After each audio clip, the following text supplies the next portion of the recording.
sa pamumuno ni kagalang-galang Mayor Francisco Isko Moreno Dumagoso. Sa ulat na ito, ibabahagi ng ating alkalde ang mga mahalagang tagumpay, proyekto at programang naisakatuparan sa unang 100 araw ng kanyang paglilingkod sa lungsod ng Maynila. Isang patunay ng tapat at bilis-kilos na serbisyo para sa bawat Manileño. Mga Manileño, muli kagalang-galang Mayor Francisco Isko Moreno Dumagoso.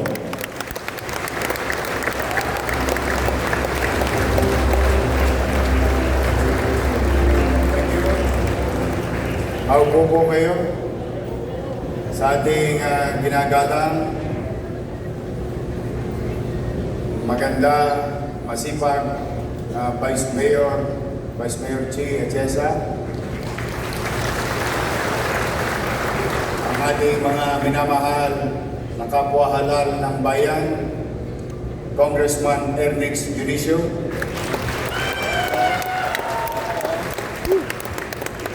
taga-Morsak yung sumigaw na yun. Congressman Joel Chua,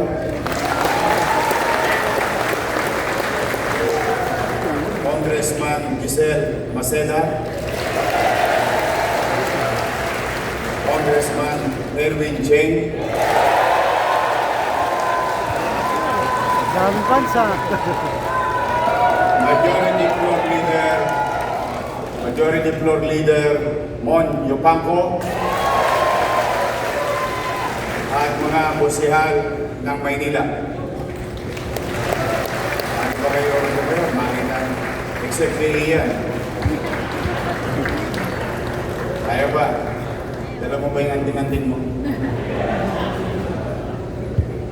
Maraming salamat. At siyempre, ang ating ginagalang din na matagal naglingkod sa atin sa Maynila, ang ating minamahal Congresswoman Sandy Ocampo.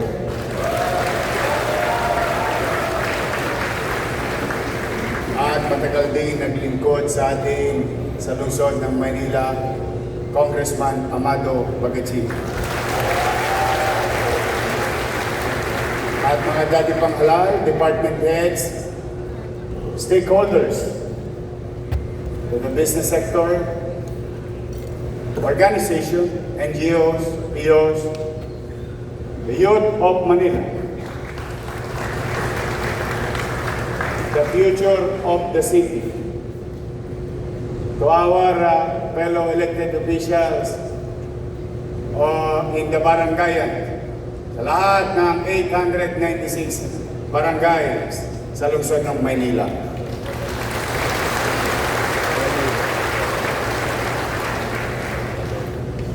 Sa ating partner, hindi sa City Hall, sa bahay. May asin pa.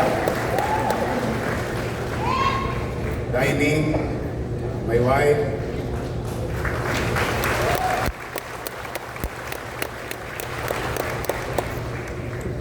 at pangalawang babae ko sa buhay, dalawang buong babae ko, ang ating minamahal na Frances,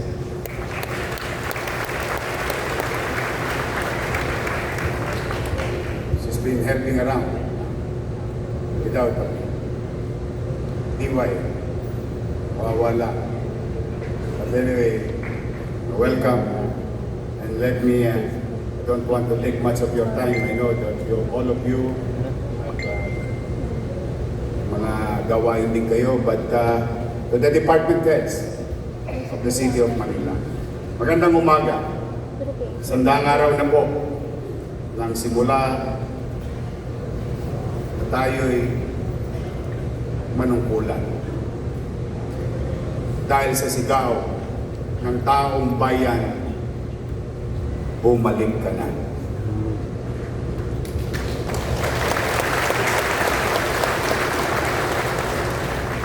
Pero parang pag kinukwenta-kwenta ko, parang taon na yung 100 araw na yun. Masakit sa katawan.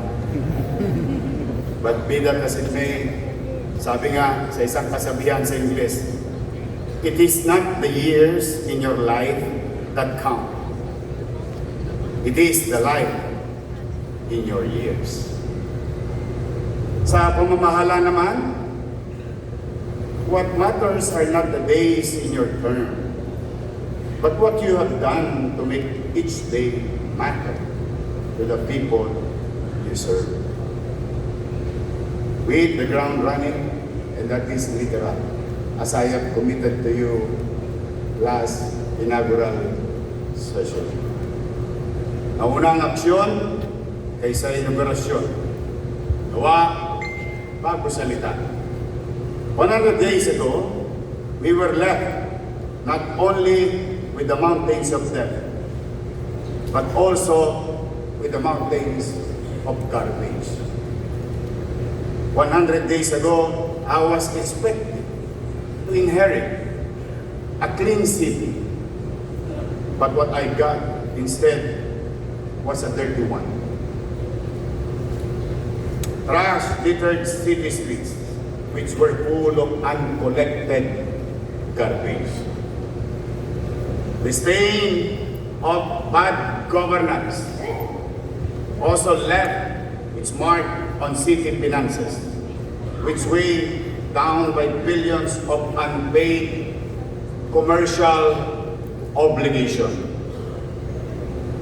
Kaya mas pinabuti ko munang eskubahin ang Maynila, alisin ang mga libag, kinuskos ang katugyutan ng ating lungsod na kinaharap. Hindi po yan one-day gimmick, pero whole year program. Wash, rinse, repeat. Wash, rinse, until it becomes a habit. Eh bakit ba tayo porsigido dyan? Kasi sa paglilinis ay hindi lang daily activity of the city government, but a daily lesson to teach the people by example, na maging zero tolerant tayo sa dumi at walang kaayusan. Sa loob ng 2 linggo, bago po natin naibalik agad ang normal na garbage collection sa City of Manila.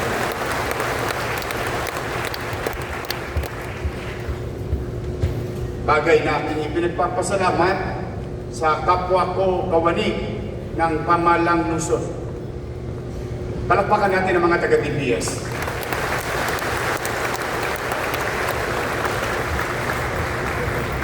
We owe it to them. Araw-araw, gabi-gabi. Talagang yung mga pulo, bunduking basura ay talagang isinantabi nila lahat. Inapot lahat. Dahil lang gusto ko gumising kayo sa bagong administrasyon na parang walang nangyaring dumi ng nakaraan. Sa engineering, sa MDRR mo, thank you very much sa kanila.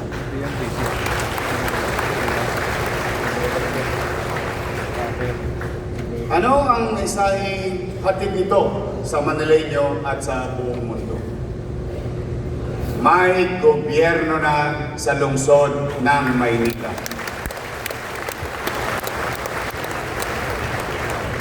Hindi na siya MIA or what you call missing in action. As we proclaim to the world that Manila is now open for business, we also warn bad actors that is now close to crime. Hindi tayo ulad kung walang pakundangan ng paglabag ng mga batas, lalo na sa ginagawang tanghaling tapat sa gitna ng karamihan. Kaya yung mga akyat truck ng Arden, manatag kayo. Araw-araw, pinapakain po natin sila. Binigyan pa natin ng gwardiya. Lahat ngayon ng mga nakalawit natin sa Arden, nasa Hoyo na po.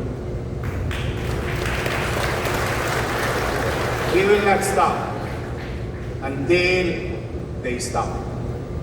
They may succeed from time to time, but the law will catch up and we will put things in right order. The danger of petty crimes becoming common at naging image ng gobyerno that is so inefficient and it cannot even resolve street crimes caught on camera. There are no big crimes or small crimes. There is only crime. Kung hindi masugpo, ano na lang ay kakantsaw sa atin ng mga gustong mamuhuna sa ating lungsod. O mga Tolonges, hindi natin masugpo, paano na kaya ang mga tunay na tulisan? Maliban sa kalinisan, kaayusan at pagsugpo ng krimen ay ating tinutukan.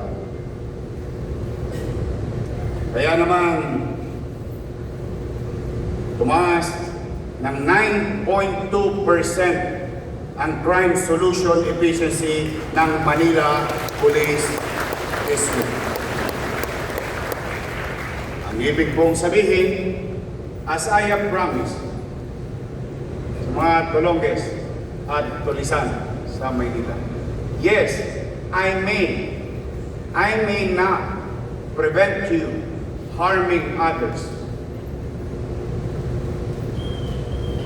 But if we fail in preventing you, I guarantee you, sa mansulok kayo ng Pilipinas, tatalupang ko ang buong Pilipinas, mapapanagot ko kayo sa mata ng batas dito sa lungsod ng Maynila.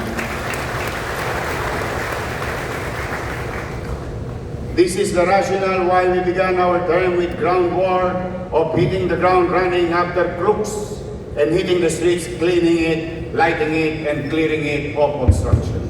Alinsunod na rin sa mga ipinangako ko, matapos natin inilapat ang ating kamay sa Biblia, that I will build a smart government.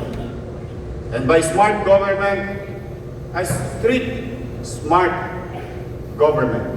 Na ang pagbabago hindi kailangan na sa PowerPoint lamang, pero kita sa ebidensya ng kalsada. Streets rid of garbage, streets free of crime, streets lighted at night, streets where commerce and traffic can do and coexist. Bakit ito ang focus natin? Simple lamang po. To show proof of concept that Manila is now under new management. One that makes sure that laws are implemented, rules are followed, basic courtesy is extended, problems are solved, and complaints are acted upon. On this, I walk the talk, we walk the talk on the city streets. Ang Torre na City Hall ay hindi ivory tower ng alkalde nyo. Ang alkalde ay nasa lansangan, hindi nakaposas sa kanyang upuan. Mahigit 500 ang ating outside engagement mula Hunyo at 30 ng mananghali hanggang Oktubre 7 ng taong ito. Hindi kasama ang mga impronto o madaliang inspeksyon sa kalye, sa estero at pagkita. Mayorship is also an outdoor sport. I cannot push for more change if I am a desk-bound pencil pusher or always behind the laptop screen. To inspire the people, we must lead by example, not simply to exhort or encourage from the rear, but be there out on the front. A viable leadership is the one that is visible. Tulad ng naganap, makailan lamang noong September 21. nasaksiyan natin na maaaring maligaw ang kabataan ng ating lungsod, ng ating bayan sa pagmamanipula ng mga political interest ng ilan lamang. With that, those kids, and I pity the parents, with all honesty, I, for one, as a parent, hinikayat na makapamerwisyo ng kampo, makapamerwisyo ng kapaligiran, makapamerwisyo at makapanakit ng kampo. Nakalulungkot isipin isang pamilya ng bata ang nangungulila ngayon sa kanyang 15 anyos na anak. At the same manner, isang matanda naman na takot niya na mapangalagaan lamang ang kanyang hanap buhay, na gawa niyang ilagay ang batas sa kanyang kamay, na ngayon ay pamilya lumuluha din sa kalungkutan, dala ng pagkakakulong ng kanilang. Nakakalungkot. There is too many noise. Hindi pa ba tayo nabibigay? That's why we in the city of Manila, we let them investigate. We let them do their job. And we, as elected officials, must do our job and obligations to the people of Manila. Kaya lahat ng dinistorbo, lahat ng ginulo, when Andres and I, Kenneth and I, that night, with Dennis, Biahe, and some others, I told them, bakit naman tayo ginanito sa Maynila? Hindi naman natin pinagdadamot sa kanino man na maipahayag nila ang kanilang damdamin o pagkadismaya. Bakit kailangan pang idamay ang stoplight? Kung mapapansin mo sa mga batang yaon, yung iba doon, mas may pakinabang pang stoplight kaysa sa kanila. Eh, sabi ko, the people of Manila doesn't deserve this. We don't deserve it. You paid for it.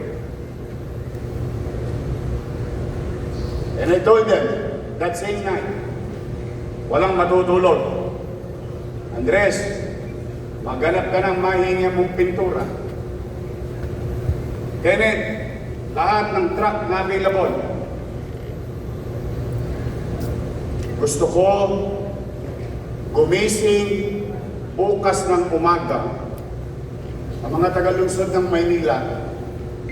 Bago sila natulog, nalulungkot sila sa katayuang pisikal ng ating lungsod sa ginawa ng mga dumako dito sa Maynila.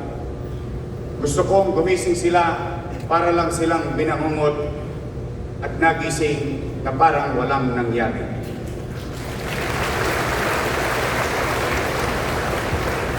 Yes, we did it. Salamat sa kanila. Alas 10 ng gabi, naglinis. Natapos ng alas 12. Alas 2 na madaling araw, dumating naman ang engineering. Nagpintura, natapos ng alas 7 ng umaga. Kung inyong susumahin, para lang kaming hindi natulog ng gabi. Ngunit hindi nabanggit, maaaring hindi napansin. The day before that, hindi pa kami natutulog sa paghahanda ng MXT, ng MDRRMO, ng Red Cross na partner namin, kung saan nag-alay kami sa mga dadako sa Maynila ng doktor, ng nurses, ng EMS, pati ihiyan nila tubig upang maiparamdam sa kanila na welcome sila sa Maynila. For 48 hours, your city government did not sleep. But then again, those are water under the bridge. Salamat sa Diyos. Salamat sa mga empleyado ng lungsod ng Maynila. nakaraos tayo.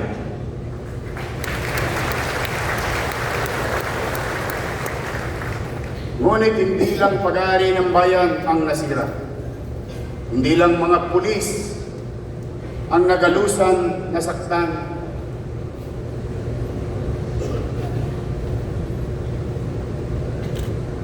Ang mga damdamin ng mga magulang sa pag-aalala nila kung ano sasapitin ng kanilang mga anak na naligaw ng danas. Kaya, anyway, way forward. I hope marinig to na mga kabi-kabilang parte ng politika. Iba't ibang kulay ng politika. Welcome po kayo sa Maynila. Hindi namin ipinagdadamot ang aming minamahal na lungsod at pamayanan. Punta kayo rito, you can practice freedom of speech, but you don't have freedom to destroy. And I hope next time around, let's discipline ourselves. Kung gusto nyo ng pagbabago, kayo mismo bilang tao, tayo mismo magbago, magdisiplina, magkusang disiplina. Walang karapatan ng sino man, kahit sa batas at sa mata ng Diyos, na binigyan ng karapatang mamerwisyo, manakit ng pisikal ng kapwa niya. Wala po yun. Technically and morally. But again, you're always welcome in the city of Manila. But those people, I'm just awaiting for your warrant of arrest. Because there are some individuals who are still at large. The moment na lumabas yung warrant of arrest, sumuko ka na. Dahil tatalupang ko ang buong Pilipinas, papapanagutin kita sa mga taga-lungsod ng Maynila sa batas ng ating bansa. Not today, not in our city. In Manila, we mean what we say, and we say what we mean. Here, those are the commitment, those who committed crimes are pursued by police, not by press release. Sa lahat ng mga ito, pinapakita natin our consistency to our commitment. Kaya, ang gusto ko, gobyernong laging mabilis kumilos. Confidence ang kailangan ng pamahalaan. Confidence sa puso't isipan ng mamamayan. Kapag ang mamamayan may tiwala sa pamahalaan, mas mabilis na abante ang ating komunidad at syudad. Confidence shown not in terms of likes and shares and views that appears on our social media platforms, but confidence computed in terms of more funds in our coffers, new investment in our city. While before, Manileños voted with their feet by leaving the city, now the vote of confidence takes the form of more business permits, fire, and higher revenue pay. Ngayon, sa ating layuning ibalik ang tiwala ng mga Manileño sa kanilang pamamahala o pamahalaan. Muli natin binuksan ang e-boss o ang Electronic Business One-Stop Shop. Sa malinaw at maayos na proseso, layunin natin sa e-boss na muling maibalik ang tiwala ng mga namumuhunan sa lungsod ng Maynila. Dugot, pawis na buwis ay ginamit ng tama. Binigyan ng pagpapalaga ng kanilang pamahalang lungsod. At sa pamamagitan ng IBOS, sinuklian tayo ng taong bayan. Lumobo ang ating koleksyon sa business taxes at iba pang licenses at permit ng 552 million pesos. Sinalubong ang ating tax amnesty. Reading nyo, wala na tayong pera, nag-amnestiya pa tayo. Narinig ang panalangin ng taong bayan. Forgive us our debt and deliver us from red tape. 141 million pesos mula sa mga delinquent tax payments ang ating naging ganansya. Habang marami nag-iingay sa flood control issue na unang narinig, at alam naman natin, unang nasimulan ang paglalaan nito dito sa lungsod ng Maynila, tayo naman ay tumutok ng kung ano ang obligasyon ng mga kontraktor sa inyo, sa atin bilang mamamayan ng lungsod ng Maynila. Sabi nga ng ilan, sinisingil nga natin ng buwis. Yung nagtitinda sa kalsada, etnet sa umaga, etnet sa hapon. Pero ito yung mga bilyong-bilyong kontrata, hindi ko malaman, kayo na ang humusga. Paano nakalusot ng 2022, 2023, 2024, 2025? Itong mga bagay na ito sa pamahalang lungsod. Dalawang bagay lang yan. Walang gobyerno o walang malasakit sa tao. But not in Manila. Dahil dito, nakalikom tayo ng 131 million pesos sa contractor's tax mula sa 315 flood control projects simula ng 2022 to 2025 and still counting. Paul, marami pang SOA.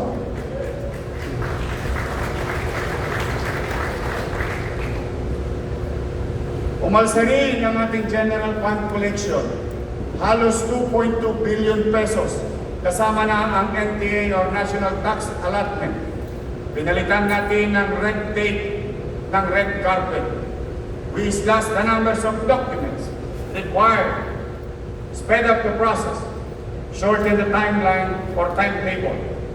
Noon, umaabot sa isang hanggang 2 buwan bago maaprobahan, mind you, bago maaprobahan ang renovation or fit-out project. Just imagine, 2 months. Ngayon, ito ay maaaring aprobahan sa loob lamang ng 1 linggo o 3 araw sa lungsod ng Maynila. Para sa mga construction project, residential, commercial, institutional, industrial, mula sa dating 2 hanggang 5 buwang proseso, ngayon ay 3 hanggang 5 araw na lamang ang kinakailangan nila. In fact, last night, before DCDC, I was informed, the one who applied with us last week paid 3 million pesos for zoning fee today. So just imagine what we can do more if we are more efficient and we practice the ease of doing business in the city of Manila. At ito'y hindi laway-laway lang. About 3 weeks ago, more or less a month ago, your NCBA in its board, chaired by yours truly, mula sa 22 dokumentong kakailanganin ng karaniwang hinihingi sa zoning application, ngayon ay 7 na lamang. At kung hindi ka naman pumasa at kailangan mong umapila. From 15 items, ngayon 5 na lamang ang kakailanganin. Dahil sa pagbabagong ito, nakalikom tayo ng 23.6 million pesos sa 350 clients na nag-apply ng zoning at locational clearances ng kanilang mga negosyo sa lungsod ng Maynila. Nandiyan dyan mga restaurant, convenience store, bangko, ospital, sinihan at iba pang residential at commercial project. Dumami rin ang building permit. Noong araw, pupunta ka sa zoning, pupunta ka sa building permit, dapat tapos na sa normal. Ngunit, anong ginawa? Pupunta ka sa zoning, doon sa maliit na butas, at nagsisilipan kayo, pero mo nagbabayad ka ng buwis. Ang inalay lang sa'yo, ganitong kaliit na butas at nakakandadong opisina. Literally, nakakandado ang opisina. Dapat tapos ka na, babalik ka pa raw sa zoning. Baka kasi may nakalimutan ka pa. But mind you, to our stakeholders, gone are the days. No more lonely nights. Wala na po sila. Salamat sa mga taga-lungsod ng Maynila.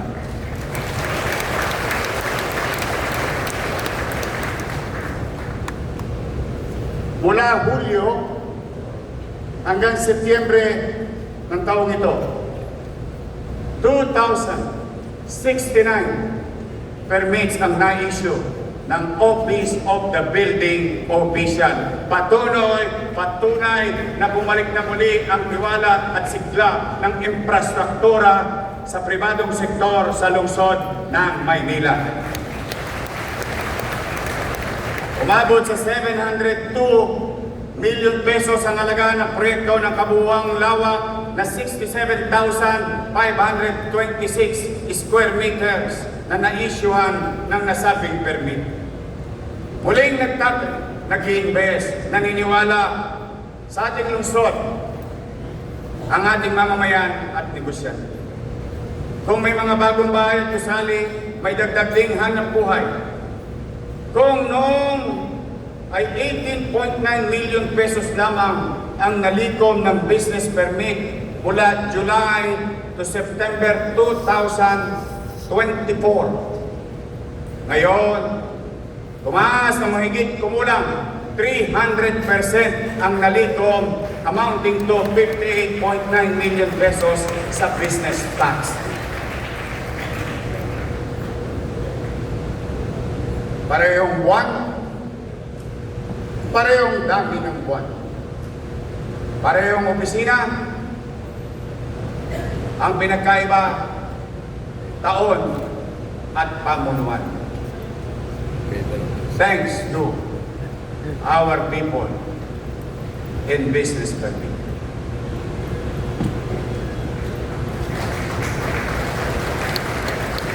As like what the Secretary of the CDC said a while ago, Director Mark, housing, education, healthcare, these businesses produces 12,752 jobs generated for the city of Manila and for our people. 7.1 billion pesos ang total investment na pumasok sa ating lungsod sa loob lamang ng nasabing panahon. Pati ang hawker's fee, saan ka nakakita?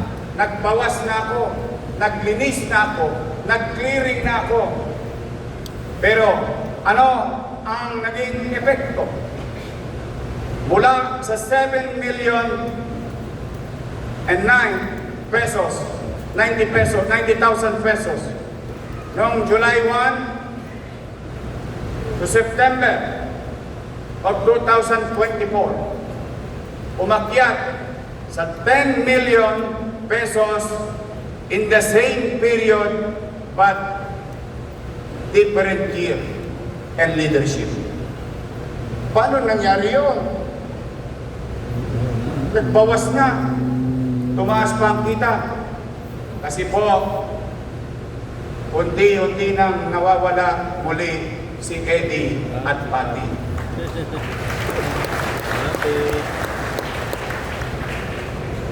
Sa Manila Traffic Parking Bureau, noong Hulyo hanggang Setyembre 2024, 30 million pesos lamang ang kabuwang kita ng MTPP. Noong tayo'y pumasok, July and September, different year, different leadership, umakyat ng 37 million pesos ang kinita ng nasabing tanggapan.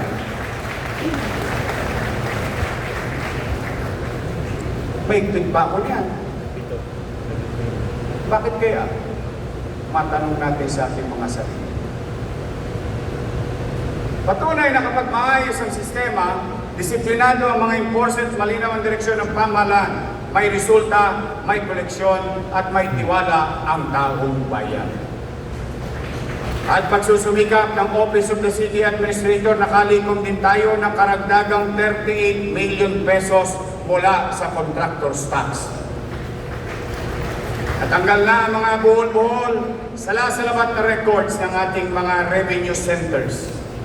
Sa pangkalahatan, napabuti natin ang kalusugan ng ating pinansyal na kalalagayan. Hindi pa po tayo nakakaraos sa todo, malayo pa po tayo. Pero hindi na po tayo nag-iikaos. Kung dati nasa ICU tayo, ngayon pink of health na lang. Paano natin nagawa ito? What is our formula for fiscal stability that we so desire? Dagdag, bawas. Ulitin ko. Dati, negative yun. Let's say make it positive. Dagdag, bawas. Dagdag na koleksyon through efficiency of collection, bawas gastos o walang kapararakang paggasta ng salapi ng taong bayan. We have diffused the budgetary time bomb that was surged in job order. At maraming nakaka-relate dito sa loob. Kumpara noong January to June, Baka pwede dito yan. 9,830 JO. Napakapwesto. At ang masakit, tatambay ka lang sa kanto. JO8 ka na. Sarap. Sana all maging tambay. You know what's JO8? 14,000 pesos. Wala kang gagawin. Tatanggalin mo lang ang poster ni Isko at Chico.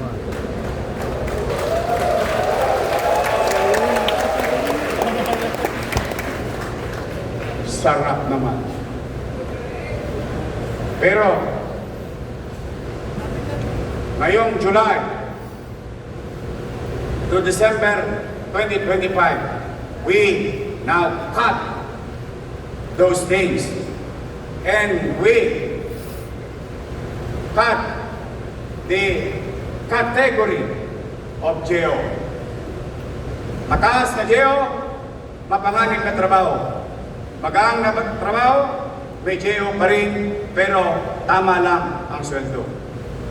So that we will erase and eradicate demoralization. Saan ka ba naman nakakita?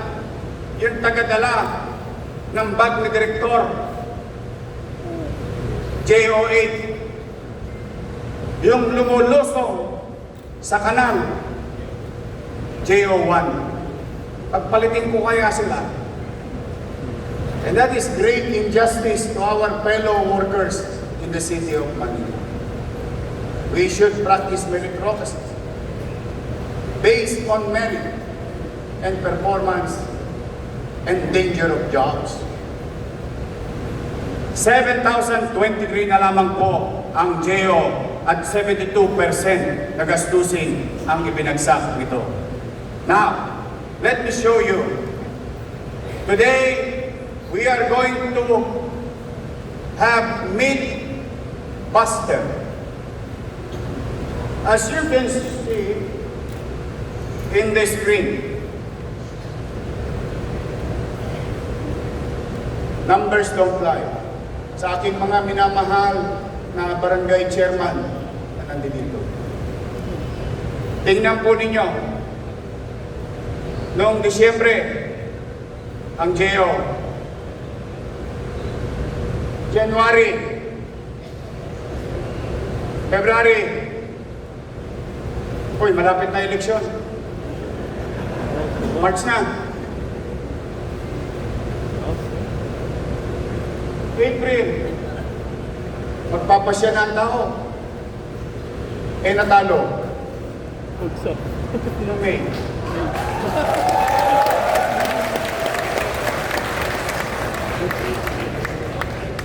The thing speaks for itself. Sa mata ng mga abogadong mga naririto, res ipsa liquitur.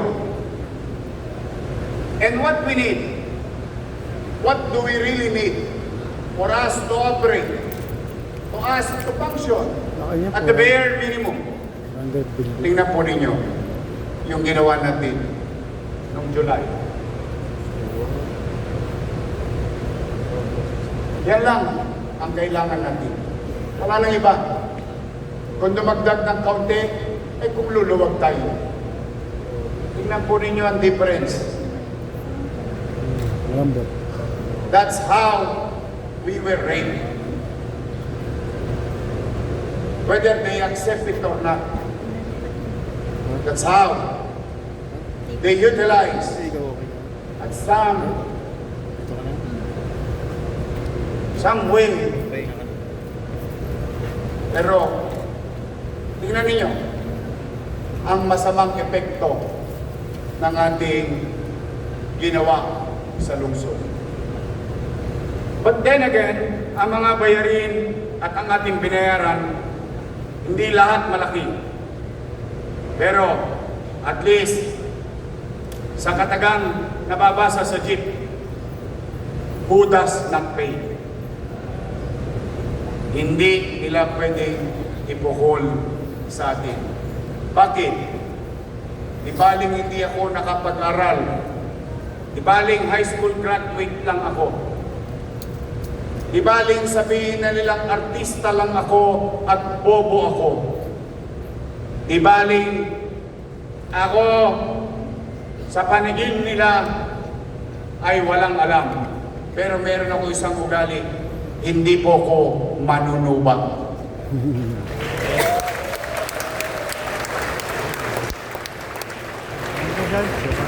Mas masakit na tawagin kang estapadora or estapador. Because the things that you bought, the things that you acquired, you should pay. And that I cannot take. Yes, it's hard. It's really hard. I am not complaining. I'm just stating facts. But that is the real situation. We together as government, we must continue to honor our obligation to create certainty in government transaction. And that will send the message to the business sector, may gobyerno sa lungsod ng Maynila.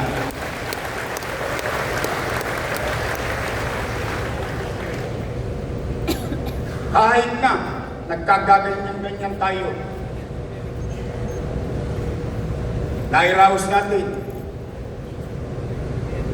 District 1, District 2. See you tomorrow, District 3, District 4. See you the day after tomorrow, District 5, District 6. Hirap tayo, pero tuloy ang pensyon ng mga senior citizen natin. Bakit nawala? sa aking mga minamahal na PWD, mga solo parent, steady muna kayo sa Gedli. Kaya magkalala, malay nyo, hindi ko nga mukat maisip na makasisingil ako sa contractor's tax, and because of that, we have shared 58 million of that money to Pamantasan Lungsod ng Maynila. 25 million pesos of that money shared to our teachers at the very least. Ang dami nating utang, kaliwat kanan, ng ginawa nila. Pero, as I have said, manatag kayo, kikilalanin ko ang lahat ng yun. Ipapiyait-piyait lang natin. Makakatawid din tayo. Makararaos din tayo. Naibalik na ang birthday cake. 35,380 na ating mga senior citizen. Nabalik na ang gatas. Kung may gatas sa matanda, sa mga nanay na nanonood, nakikinig, o nandito, may sorpresa kami para sa mga anak nyo sa mga darating na linggo.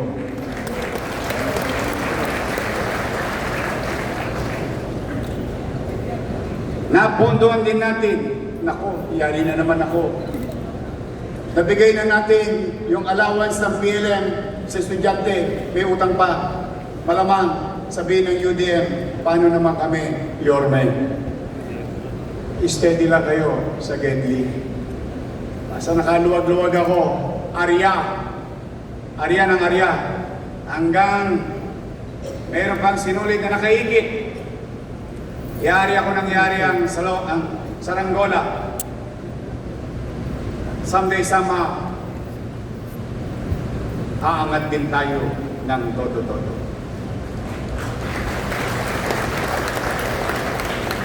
Aberya dito, aberya doon. 5-5 ang naging aberya. Maraming nasirang tahanan. Naipundar na gamit. Ngunit, bagaman, ang inyong lisod ay walang kapera-pera, hindi natin kinaligtaan. In fact, tinaasan pa natin ang ating financial assistance sa mga nasunugan. From 10,000, ginawa natin 15,000 pesos per family. That is amounting to 62 million pesos. So far, sana wag nang madagdagan sa ating lungsod ng Maynila. But then again, dati-rati, pag nasunugan ka, maghihintay ka ng 1 linggo, 2 linggo, 3 linggo, niho, hindi ka pa mabati ng pamahalaan. Pero ngayon, salamat sa ating mga kawani, sa City Accounting, sa Budget Office, sa City Treasurer, sunog kaninang umaga, payout ngayong gabi. Mabilis na rin sila tumilos. I owe it to you. And thank you for listening on the principle behind it when I told you, hindi natin kagad mapapatayuan ng bahay ang mga nasunugan.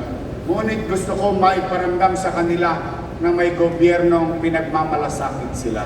Kaya muli, maraming salamat, City Budget, City Treasurer, City Accounting, at MDRRMO. Alam niyo po, at most likely, marami nakakaalam sa inyo. Tayo ay iniwanan ng 10.24 billion pesos na commercial obligation.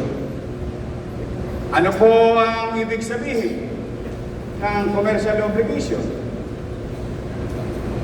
Ayan po ay mga gastusin pang-araw-araw na kinukuha ng pamahalaan.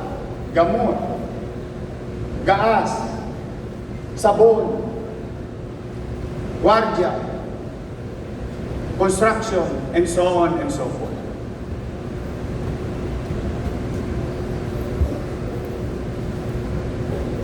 At ito ang myth buster. May nagsasabi noon At alam ko sa mga barangay chairman, narinig niyo rin ito. Si Yorme, kaya kami hindi nakapag-gobyerno, kaya kami hindi nakapaglingkod. Si Yorme, maraming iniwang utang. Tama, mali? Sinabi nila yun. At ipinaliwanag ko naman kung bakit at saan napunta. Pero hindi yun yung punto. Ang gusto ko maging punto at maging aral at leksyon sa atin bilang mamamayan. Huwag tayong magpapabudol. Kasi uso-uso ang budulan. Na JO lang kayo, nalito pa kayo.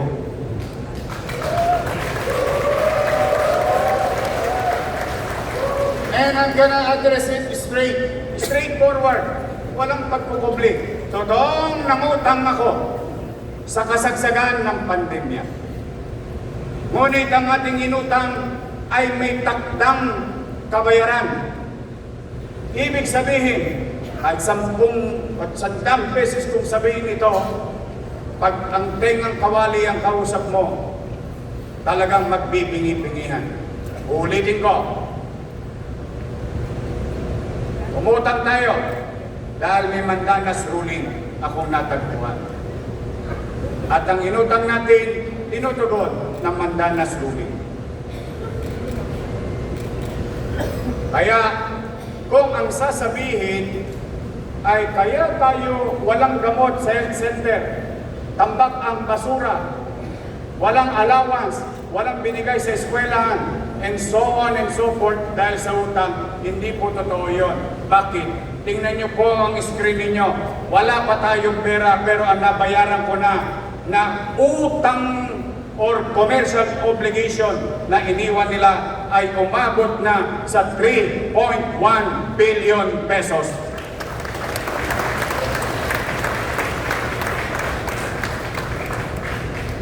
Ulitin ko, may 15 billion akong inutang na siya naman pinakikinabang ng tao. Paliliwanag po kalawang na.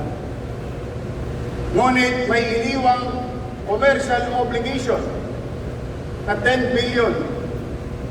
Yan ang epekto ng JO at cash advances. Tanong, Yorme, kala ko ba wala na tayong pera? Paano mo ba nabayaran yung obligasyong iniwan sa iyo ng nakaraang administrasyon? Ayan po, hindi po pwede i-complete. 3.1 billion na. Wala pa tayong pera niyan.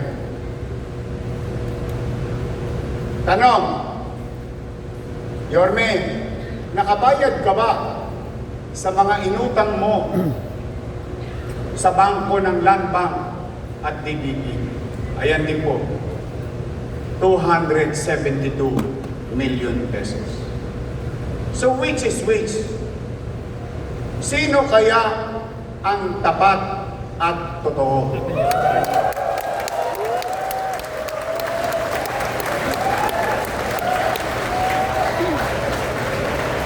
Ang sabi nga, kapag Ano pa karambal niya? Ano pa ganyan? Parang hirap pa. kapag ka gusto, parang maliliit ka naman. maraming pagtamad, maraming Ayun. that day. Meat faster cannot be lied. Oh, pwede ko namang subain, istapahin. Pakita mo yung 30%, 10 billion per susunod na page. Kung yung sa picture, makikita niyo yung mga binayaran kong obligasyon sa kanila. Pulis na nga lang ang utang ko, PWD na lang, sa solo parent. Although sa marami pang utang. Gamot na bayaran. Bakit? Bakit natin nagawa yun?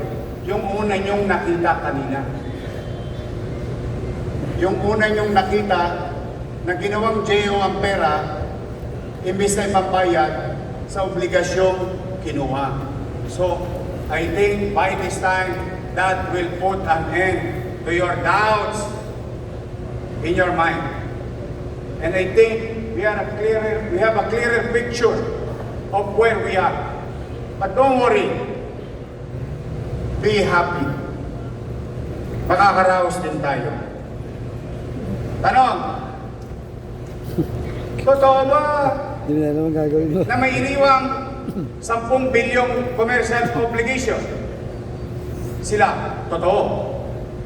Hindi pwedeng ikaila.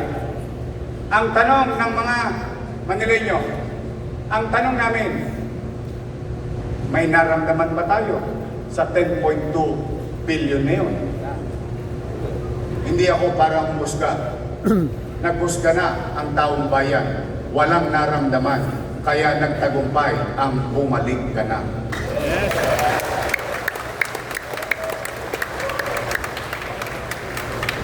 Tanungin naman natin, Yorme, baka naman yan ay kapritsyo mo lang. Yang ginastos mo na 15 billion sa pandemya. Tingnan niyo po. Condominium 1, Condominium 2, Pinondominium 1, Pasay Community, San Lazaro Residence, San Sebastian Residence, Pedro Hill Residence, Magsaysay High School. Anak mo, 3 taon na hindi pa tapos. E samantalang ginawa natin yung Albert, ginawa natin yung Manila Science, ginawa natin yung Almario, all 10-story, fully air-conditioned public school. Sa loob lamang ng 3 taon, kasagsagan ng pandemya, sabay-sabay na ginawa. Tanong, napapakinabangan ba ito ng taong bayan? Nagagamit ba ito ng taong bayan? Catlab, Hospital ng Maynila. Paseco Hospital, 3 taong nakatenga. Catlab, 3 taon by the hundreds of millions. Bakit? As I have said so many times, the people of Manila, to you, to each and every one of you, mahirap, middle class, mayaman. Ano sabi ko? Hindi ako mangingimi na gastusan kita ng milyong-milyon piso kahit isa ka lang, mabuhay ka lang at maduktungan ko lang ang buhay mo na kasama ang pamilya mo.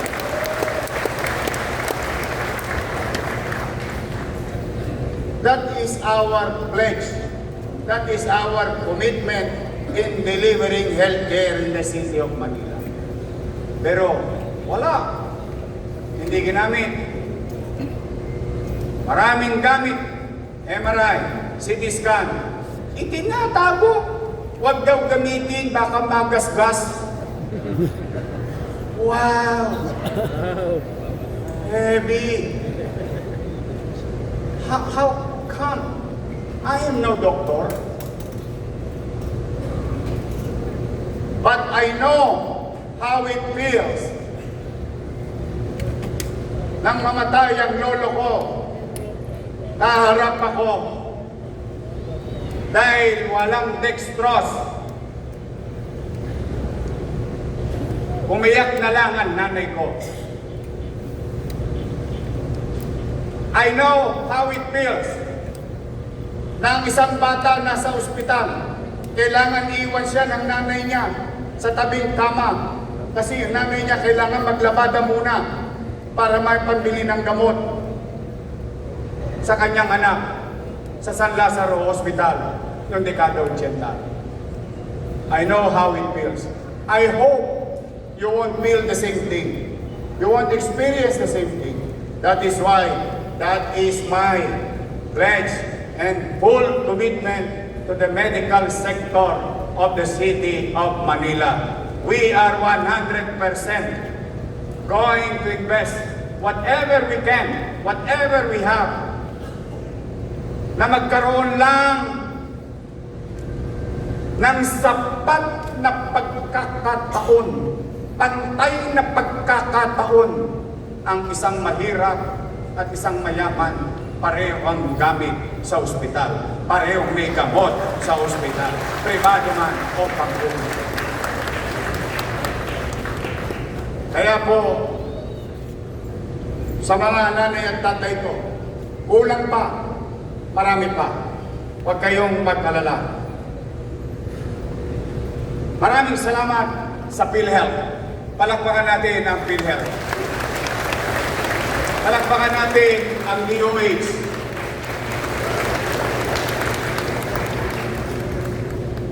Unti-unti na natin makakamit para sa mga taga-Baseco. We are on track on qualifying to level 1 accreditation of Baseco or President Corazon Aquino Hospital for the People of Baseco. Sa lahat ng maraming minahal,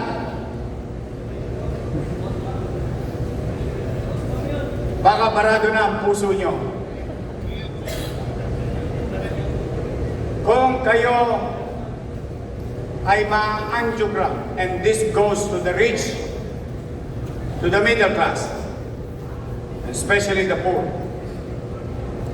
huwag na kayo magpa-angiogram sa pribadong ospital. May angiogram na ang lungsod ng Maynila. In the coming days, once we qualify with the particular numbers, we are going to conduct angioplasty. So if you are going to do angiogram at 35,000, 58,000 at 80,000 pesos sa Maynila, libre, walang bayad. And if mangyari talagang barado ang puso mo, huwag kang mag-alala. Nagtabi na ang ating Manila Health Director, Grace Padilla, ng 25 million pesos pambili ng barbula nyo.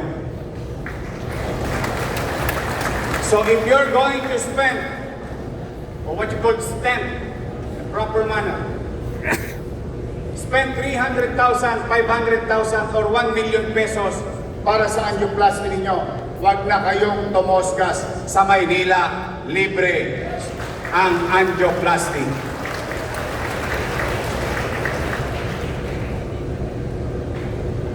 Now, with our commitment to education, wala tayong pera.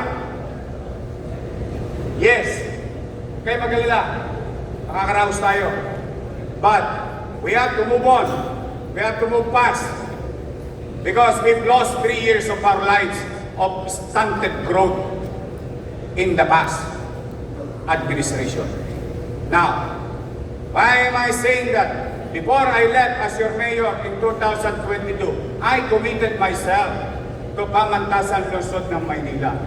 In fact, not only Laway, I created an ordinance, passed it before the City Council, to make the old hospital ng Maynila to be converted as an educational facility wherein we can accommodate more doctors and nurses. We can be part of nation building by producing more doctors and nurses and medical students. From 300 based sa assessment ng PLM, pag naitatag natin next year ang pamantasang lungsod ng Maynila, College of Medicine, or what you call PLM Academic Building for Health Sciences. At kilala nyo naman kami. Kung ano ang drawing, yun din ang mangyayari.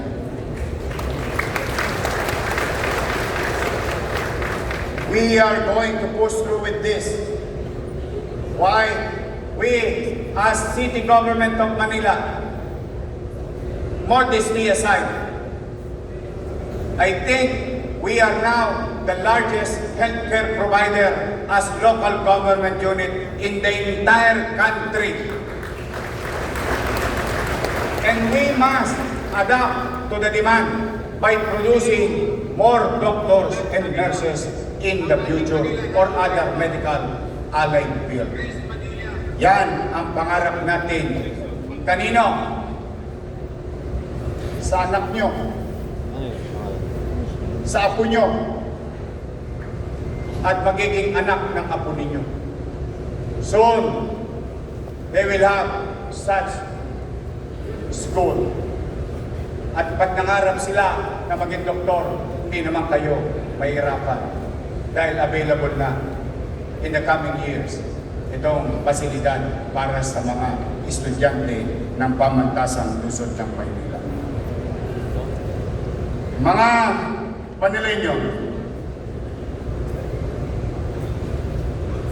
mga manggagawa sa pangkalusugan, naibigay na rin natin yung 125 million pesos na PhilHealth share or professional fee ng ating medical and non-medical.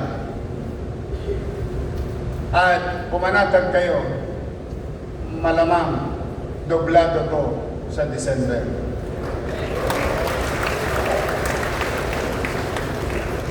Saan kong doblado? Mga kababayan, hindi lamang sa mga nabubuhay natin pinapakita ang Maynila ay may respeto sa kapwa, pati na rin sa mga pumanaw. Sa ating mga taga-Manila Boys lang na mga nakatatanda doon sa luwalhati ng Maynila. Noong araw, pag namatay ang matanda, binabalot na lang sa tela.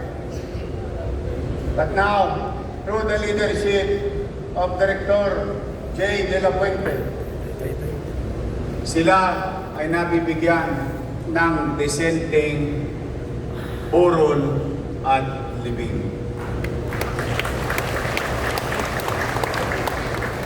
Sa mga infrastruktura at kalinisan, hindi nagpapauli ang ating city engineer at city electrician. Sa ilalim ng Task Force Against Road Obstruction, 11 barangay hall ang giniba natin. Hindi dahil galit ako sa kanila, kundi dahil inirereklamo sila at lantaran namang mali. Ngunit ito ay ipinatutupad natin hanggat maaari sa pangkalahatan. Hanggat wala nagre-reklamo, tinitiis ko na lamang. Ibig sabihin, I'm trying to apply the live and let live principle. As long as hindi ka nakakapamerwisyo, wala naman nagre-reklamo, titiisin na muna natin. Ngunit kailangan niyong unawain. Ako'y may obligasyon sa pangkalahatan, hindi sa pang-iilan lamang. With that, mga kababayan, nakita niyo naman, ilang taong nang madilim ang Skyway. Ilang aksidente na ang naitala sa MDRR mo. Pero malugod ko pong ipaalam sa inyo, kung di pa kayo nakapamasyal sa lahat ng bahagi ng Skyway na nasa loob ng Maynila, nalatagan na ng 1,162 LED tunnel lights sa 4.1 kilometer sa highway sa Skyway Stage 3 sa lungsod ng Maynila, na tinapos lamang less than 45 days. Salamat, Engineer Randy Sadak at sa buo ng iyong mga empleyado. Salamat, Ramon Ang.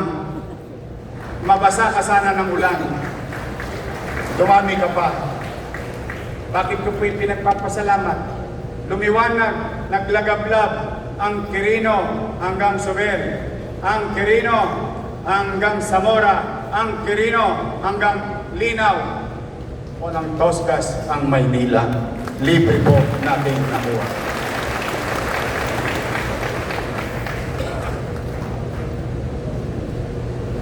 On behalf of the people of Manila, I am now going to address this to all barangay chairman and chairwoman, SK, Kagawad, Secretary, Treasurer, XO, Tano, SK Kagawad, lahat ng barangay official. Maraming salamat sa pagtugon ninyo na linisin natin ang mga kanal ng lungsod ng Maynila.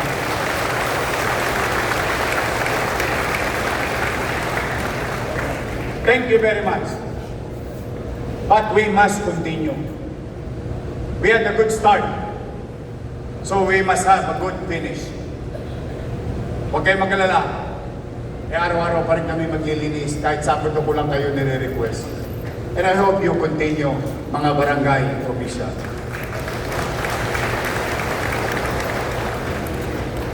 Sa larangan ng edukasyon, tiniyak natin ang bawat batang Maynila hindi maiiwanan sa digital age.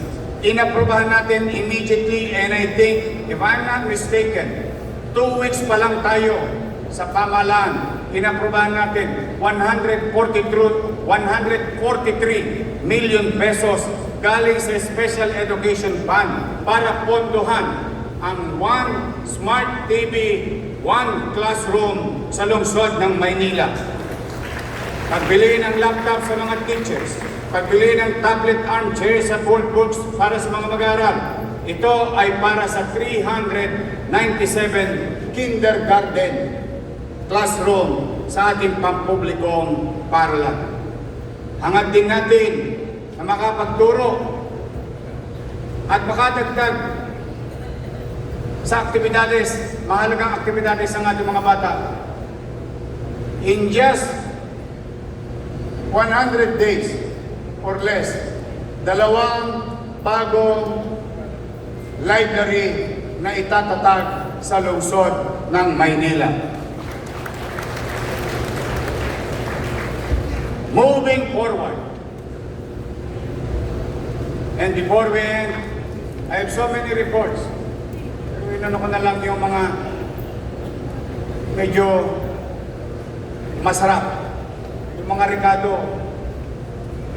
Someday, anyway, I'm always reporting to you every Friday. Wala naman kaming kinupublik. Now, nais ko lamang ipaalam sa inyo. Saan tayo tutungo? Una, nakikiramay ako sa mga biktima ng lindol sa Cebu. Now, as we were advised, as we were informed in the past years by so many agencies, we in Metro Manila, not Manila alone, but in Metro Manila, we must come and be prepared with the big one. Kaya, ang una natin gagawin, magkakaroon na tayo hindi lamang sa eskwelahan, hindi lamang sa opisina, magkakaroon tayo. Kakailanganin ko kayo, mga chairman, Number mga 2. kagawad, we need to do this for our sake. When the time, pag iyan nangyari, hindi natin maka-quantify. Yes, we are prepared on some logistical capabilities, but we as constituents, as people, as citizens, must come prepared. We will conduct annual community-based simulation earthquake drill sa buong Maynila at kailangan ko ng tulong ng 896 barangay. Magsisimulate tayo ng umaga, may araw. Magsisimulate tayo ng tanghali, tirik ang araw. Magsisimulate tayo ng gabi, baka hanggang mamaya mangyari habang tayo natutulog, baka hindi na tayo magising. We will never know it's when and how big and how hard we are going to be hit in Metro Manila. But we must come prepared. Ito naman ang mga sumusunod na tutunguhin natin. May awa ang Diyos, loobin nawa ng Diyos. Pagbigyan tayo sa ating magiging kahilingan sa Pangulo ng Bansa. Nabigyan tayo ng use of agreement sa Intramuros Golf Course to be converted as open green space or Intramuros Forest Park. Tal, puro halos taong gobyerno lang nakikinabang sa golf course na yun. Bakit hindi na lang pakinabangan ng mga nanay at tatay kung senior citizen na makapag-jogging-jogging sila? ang mga kabataan may malalakaran, ang mga tao may mapapasyalan.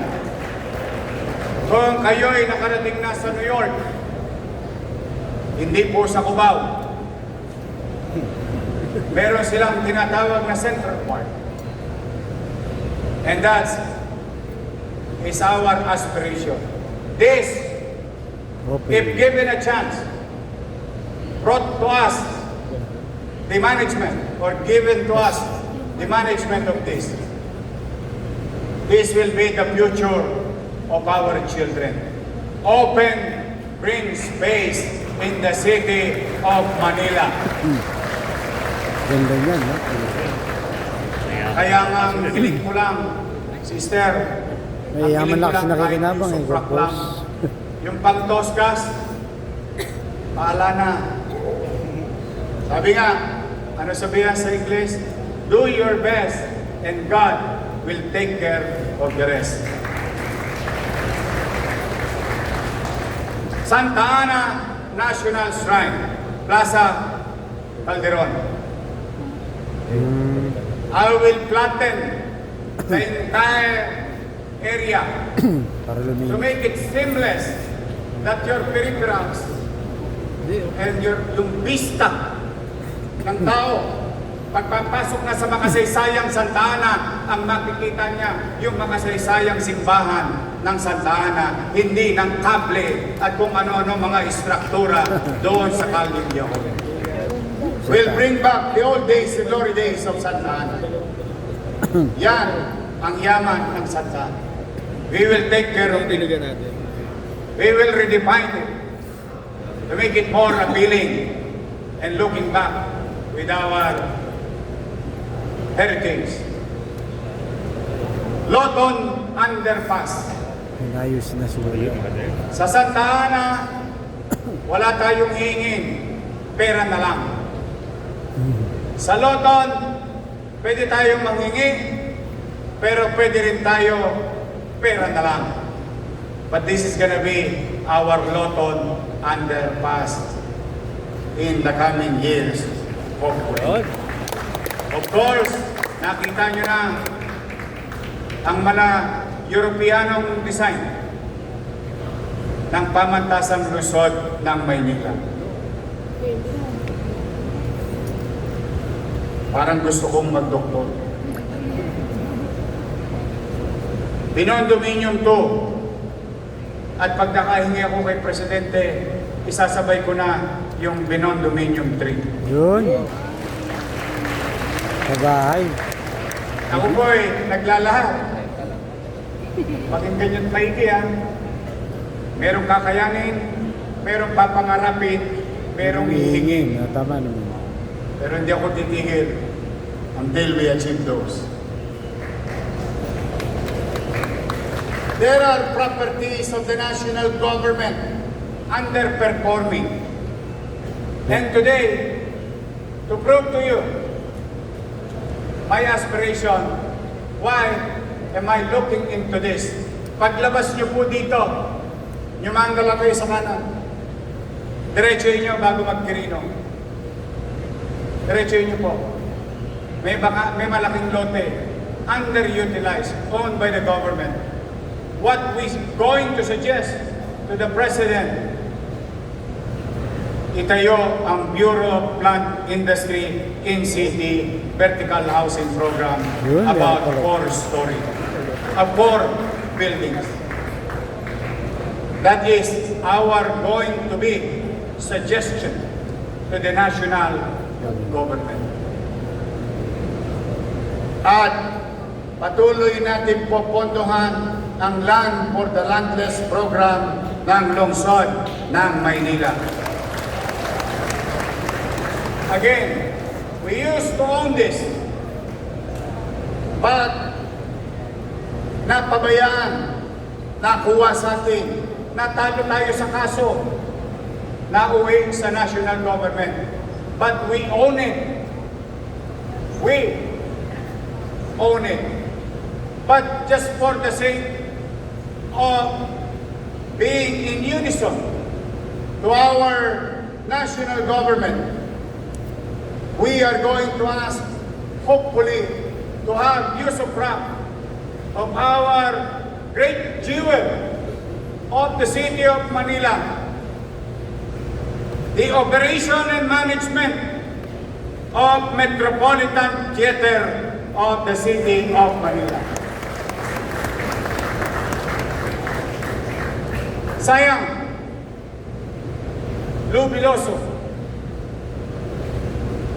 at iba pang mga artista sa teatro. Sayang, yung mga mag-aaral natin. Sayang, yung malikhain nating mamamayan.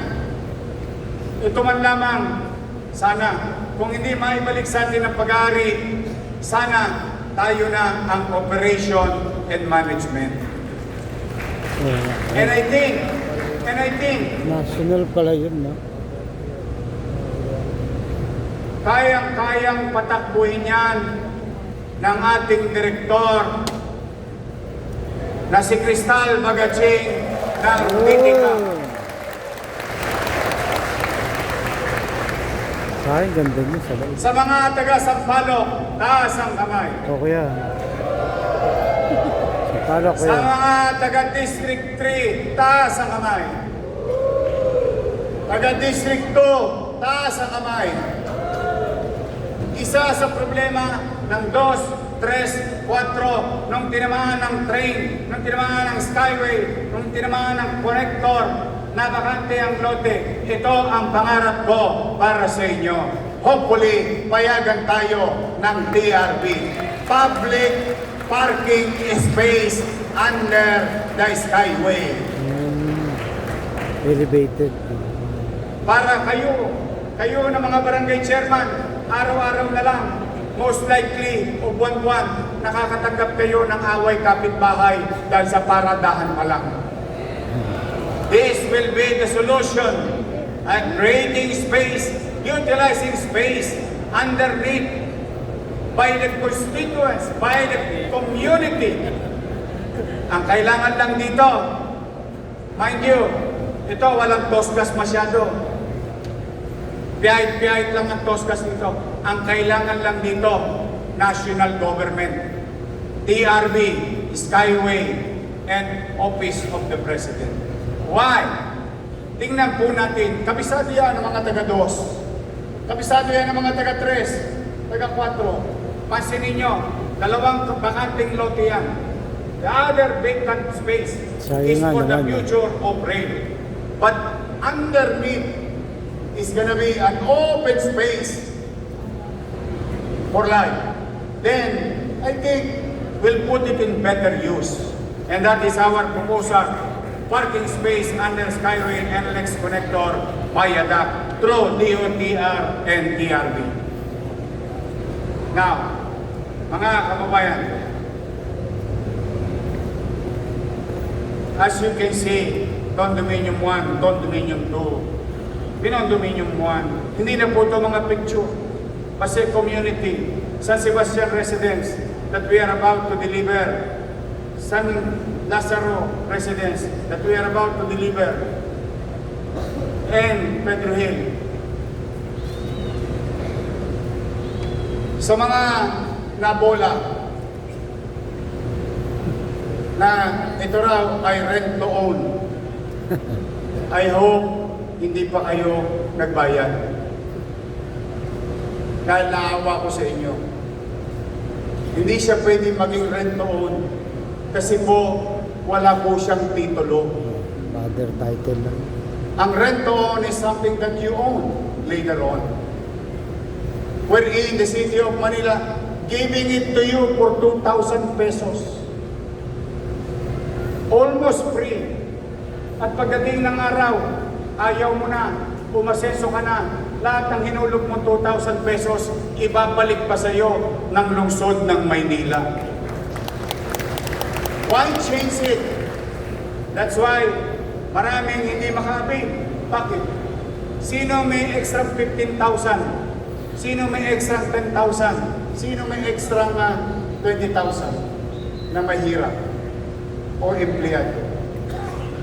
But rest assured, in the coming days will bring back the old and I think most effective and most convenient at mas kaya ng utaw yung sistemang nagawa na natin under the NCT Vertical Housing Program.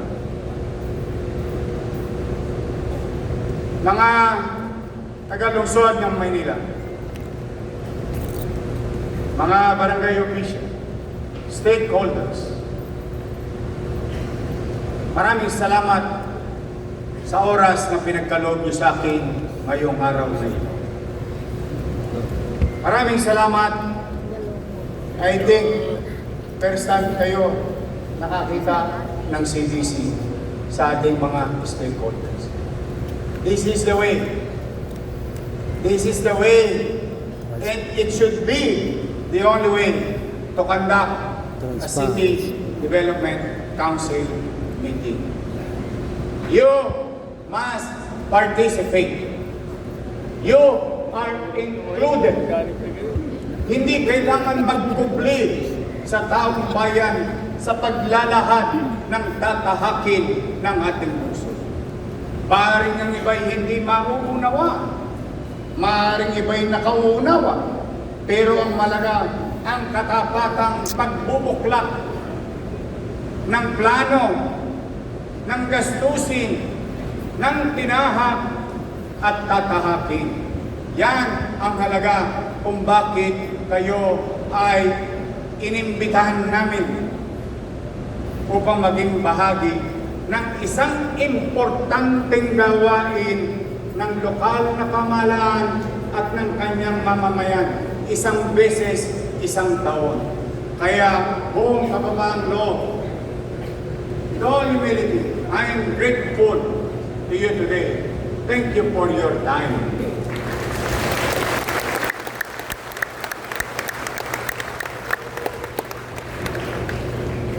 Now, I, your mayor, in my own little way, sa maliit kong kaparaanan, bagamat marami pa tayong susuungin na suliranin, marami pang fiscal engineering ang ating gagawin. Marami pang pagtatagpi-tagpi na mga nasira. Pumanatag kayo. Hindi ko sasayangin ang araw na pinagkaloob niyo sa akin today o sa araw na ito. Pipilitin kong mag-inang at maging epesyente sa darating na 1,000 araw ng buhay natin.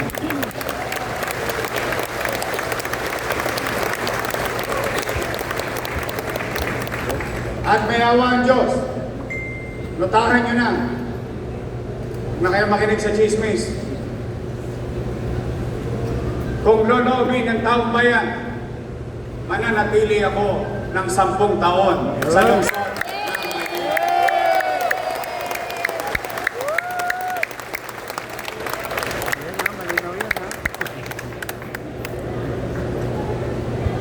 Siraan na. Pagod na ako.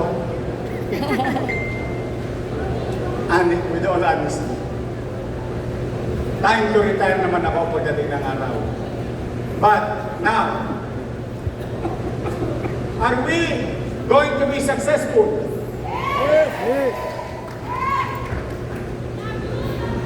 I love you too. Loobin naman ng Diyos na magtagumpay tayo. Is it gonna be easy? No. With the fiscal situation, the scientists or the economists that I have consulted, we are going to recover by 3 to 4 years. So be it. What matters most today is that there will be direction. May pupuntahan na tayo.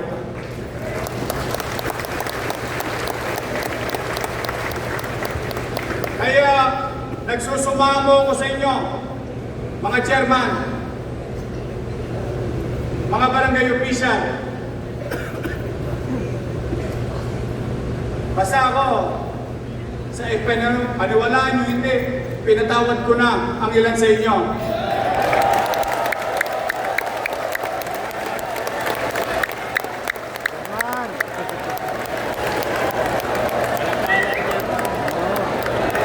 Yan!